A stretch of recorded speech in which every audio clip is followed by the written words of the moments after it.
welcome the opportunity to join him in this attempt to restore some sanity in Congress about spending. I come from a state where there's a requirement of a balanced budget, and although over the last couple of years I'm not sure how they would have done that without incredible pain if it hadn't been for the help the federal government has sent them, there's no question that the fact that we don't have to balance the budget in Washington has led to some very, very bad habits.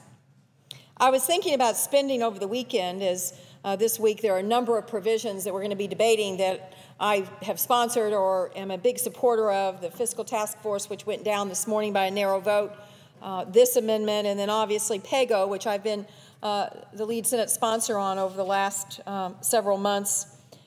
These are all things that are trying to fight something that you encounter all the time as a parent. How much easier it is to say yes than no. Now, my kids hate that when I give them that lecture because they're always wanting me to say yes. And I always say to them, well, the easiest thing to do is to say yes. Yes, you can have that outfit. Yes, you can take my car. Yes, you can go to your friends, even though I'm not sure you finished whatever chores you had around the house. And it's always easier just to say, well, go along with it. You know, it's a good cause. That's what happens around here. The spending, it's not like we're spending on evil stuff. We're spending on stuff we believe in.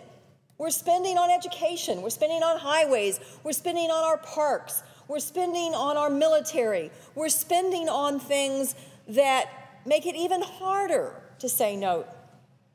But the time has come that we all have to feel the pain of saying no.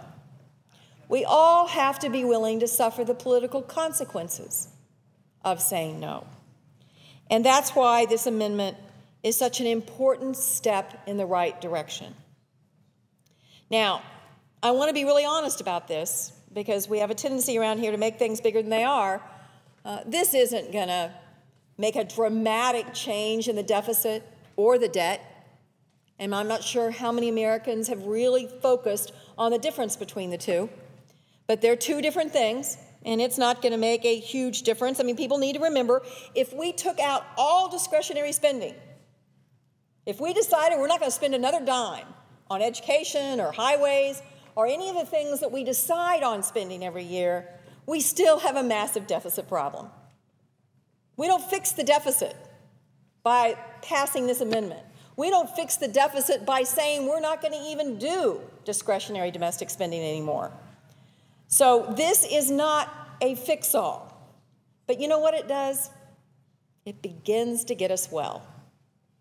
It's a little like earmarking. Is earmarking the huge problem? No. But it's like the fever. It's a symptom. It's a symptom of the disease. And so this will help us get us well. This will be a step towards recovery if we can pass this amendment to freeze our discretionary spending. I'm so pleased the White House has called for a freeze. I think this is a wonderful bipartisan moment, and I think we're all hankering